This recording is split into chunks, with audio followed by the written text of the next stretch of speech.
Heart attack pistol. In 1975, William Colby, the CIA director at the time, had to testify in front of a committee that was investigating the CIA. This happened because there were many accusations of assassinations of foreign and American politicians from the CIA, so the US Senate put it under investigation for alleged covert action abuses, which resulted in 14 reports of major abuses by the CIA, FBI, and NSA. However, there was an accusation, or conspiracy theory, that was much more worrying than the rest of them. It was thought that the CIA had developed a pistol that could fire a poison dart from around 300 feet, cause death, and leave no trace of what the cause was. When William Colby declared that they had a poison dart gun that was potentially basically completely silent, felt like a mosquito bite to the target, went through clothes, caused a heart attack, and left no traces but a small red spot because the dart melted, the public was shocked. Furthermore, it was revealed that this wasn't an isolated case. It was part of Project MK Naomi, a project designed to increase US biological and chemical warfare capabilities. This was the only time this gun was shown in public. USA's fake Cuban terrorist attack. In 1962, during the Cold War, tensions between the US and Cuba were high because Fidel Castro had risen to power in Cuba and allowed communists to join the new Cuban government, nationalized US businesses, and improved relations with the Soviet Union. Furthermore, the Cuban Missile Crisis happened when the Soviet Union placed nuclear missiles capable of hitting the US on Cuban soil after the US placed theirs on Italy and Turkey. Operation Northwoods was a plan by the United States Department of Defense to stage terrorist attacks against American citizens and blame the Cuban government in order to justify a war against Cuba. They wanted to hijack civilian planes and make them appear as if US Air Force planes were shot down by Cuba, to simulate the downing of a US fighter jet off the coast of Cuba, to blow a US ship, and to organize terrorist attacks in US cities. The plan also included creating a Cuban communist terror campaign in the Miami area, in other Florida cities, and even in Washington, which would involve bombing civilian targets. The plan was approved by the Joint Chiefs of Staff, but was ultimately rejected by President John F. Kennedy because it would have been too risky and could have led to a full-scale war with the Soviet Union. CIA's fake animals. In the 1970s, the CIA developed what they called the Insectothopter, which was a drone the size of a dragonfly and hand-painted to look like one. It was kept secret until December 2003, when it was revealed to the public at the CIA Museum, and the project was abandoned because it was too difficult to fly in crosswinds. Another similar project was the AeroVironment Nano Hummingbird, created with specifications given by the Defense Advanced Research Projects Agency. These weren't the only times they used animals or crafted fake animals to spy on their enemies. During the Cold War, they developed a camera so light that it could be carried by pigeons in order to take aerial photos, and they even trained some of these pigeons to drop eavesdropping devices onto window ledges. However, despite successfully placing some of these devices, no usable audio was captured from them. They even used fake fish to secretly check water samples for the presence of nuclear runoff or other suspicious substances.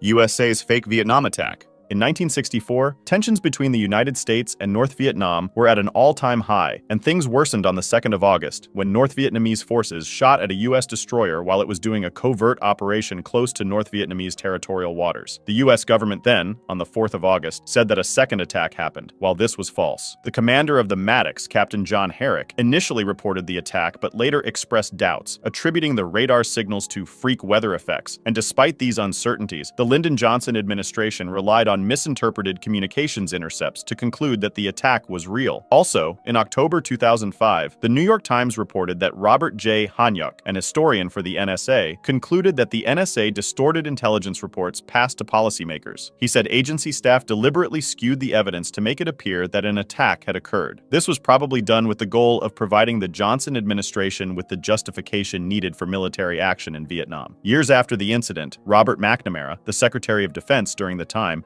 admitted himself that the August 4th attack had never occurred. The Johnson administration was probably just seeking a reason to escalate American involvement in Vietnam, as Cold War tensions increased, and the domino theory made its way through the US military, which said that the fall of one country to communism would lead to the fall of others in the region, causing more fear. Because of this false operation, Congress passed the Gulf of Tonkin Resolution, granting President Johnson broad powers to conduct military operations in Vietnam without a formal declaration of war. Canada's gay radar.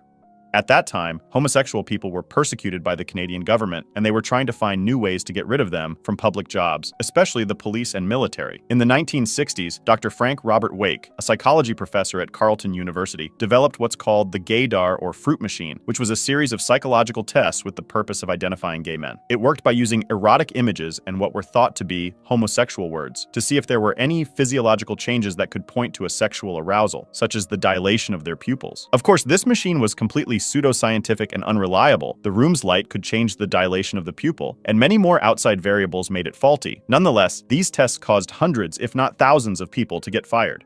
The US government poisoned alcohol.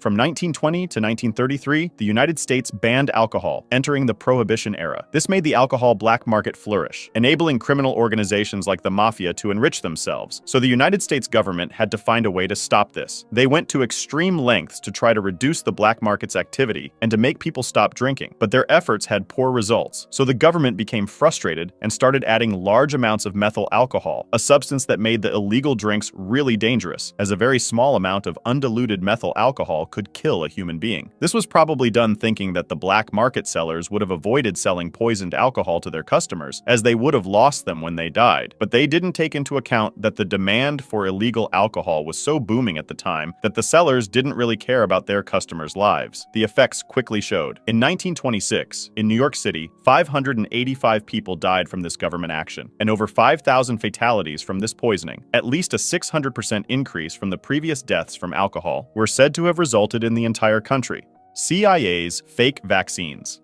During the hunt for Osama bin Laden, the CIA conducted a secret operation using a fake hepatitis vaccination program in Pakistan to illegally collect blood samples and confirm the presence of bin Laden or his family. The CIA planned to compare the DNA samples collected from the program with the DNA of bin Laden's sister, who had died in Boston in 2010. The program ultimately failed. It led to the arrest of a participating doctor, Shakil Afridi, and was widely criticized for undermining public health. The operation is blamed for increasing vaccine hesitancy in Pakistan and triggering violence against healthcare workers, who were perceived as spies. As a result, Pakistan saw a resurgence of polio, becoming the country with the highest number of polio cases in the world by 2014. The CIA director issued a directive in 2013 prohibiting the agency from using vaccination programs for operational purposes, including recruiting healthcare workers. It's in situations like these that we see the impact information has on our perception and beliefs. The health of the Pakistani population was undermined by disinformation that caused disbelief in the healthcare system. It's crucial to get an objective view on matters. For example, news outlets might frame stories through a different lens based on their political leanings and interests.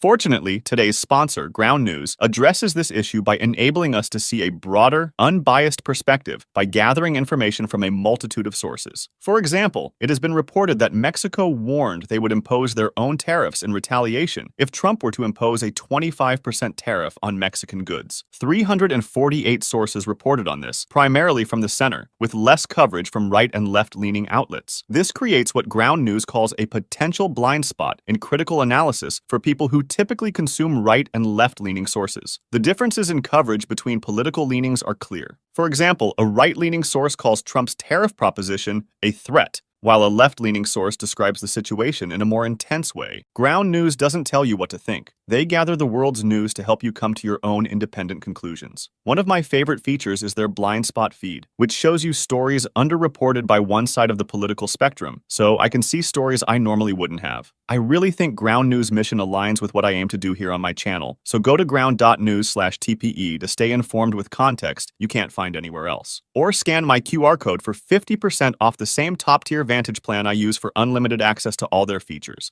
Thanks again to Ground News for sponsoring this video. Operation Sea Spray.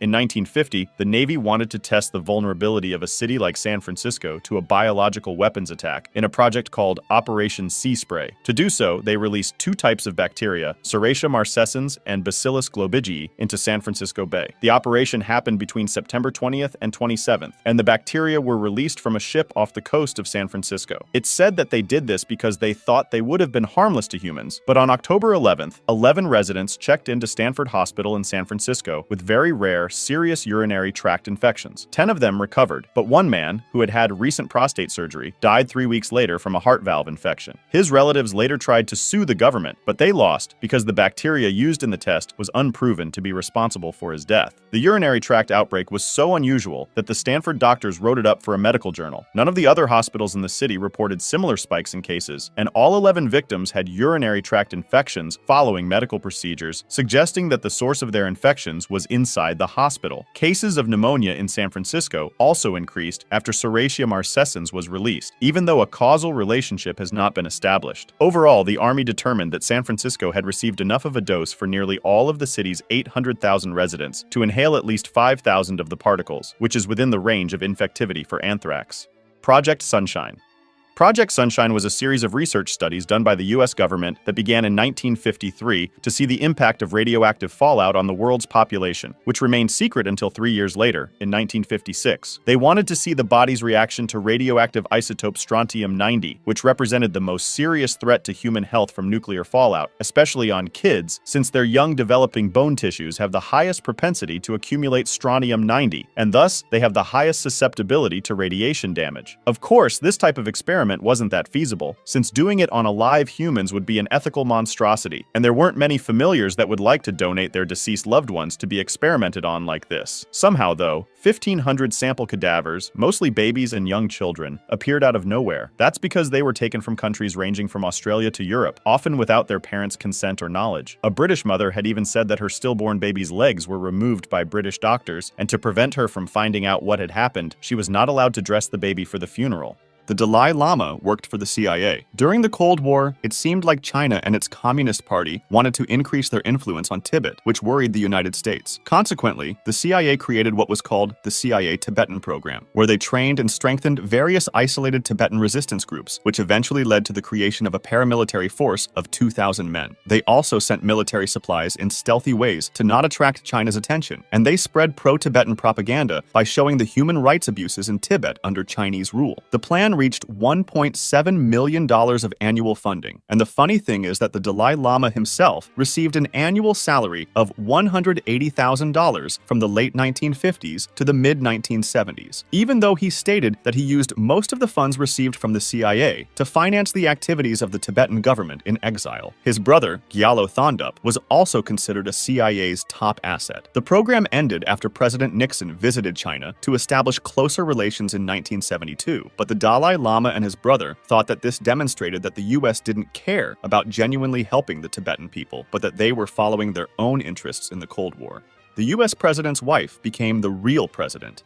Edith Wilson was the wife of President Woodrow Wilson when, in October 1919, he suffered a stroke that heavily incapacitated him. They hid the true extent of the president's illness and disability from the American public, and although she was never officially elected President of the United States, she played a significant role in managing the country after her husband's condition, and some scholars even call her the secret president or the first woman president. She took control of many of the day-to-day functions of the executive branch, deciding which communications, issues, and matters of state were important enough to bring to the bedridden president's attention. For this reason, she required that all members of the cabinet send urgent matters, memoranda, correspondence, questions, and requests to her. In this way, she became the sole link of communication between the president and his cabinet. Even though she claimed that she didn't take any decisions herself, her role as a potential gatekeeper of info gave her lots of power and influence, and some suggest that she even successfully pushed for the removal of Secretary of State Robert Lansing. CIA's cat spies. In the 1960s, Operation Acoustic Kitty was launched, which aimed to use cats as spies. This project's estimated cost, according to former CIA officer Victor Marchetti, was around $20 million, and the procedure consisted of implanting a microphone in the cat's ear canal, a small radio transmitter at the base of its skull, and a thin wire in its fur. The first mission of a cat spy was to eavesdrop on two men in a park near the Soviet embassy in Washington, D.C. The cat was released nearby, but was almost immediately hit by a taxi. However, Robert Wallace, a former director of the CIA's Office of Technical Service, disputed this version in 2013. He said the project was abandoned due to the difficulty in training the cat. This failure, accompanied by other failed tests, caused the project to get shut down in 1967. USA's gay bomb. The idea of a gay bomb, a non-lethal chemical weapon designed to make enemy soldiers attracted to each other, was considered by the U.S. Air Force. This hypothetical weapon, mentioned in a 1994 Department of Defense document, aimed to disperse sexual pheromones among enemy forces to generate mutual attraction, leading to mass confusion and panic. Along with the gay bomb, other ideas were discussed, such as remotely engineering body odors using compounds found in bad breath and excessive sweating, with the goal of making the enemy so smelly that they could be easily detected by their opponents. However, there is no evidence that these weapons were used or that it's possible to create such a thing. If you want to discuss this video or suggest an idea for the next one, join my Discord, link in the description.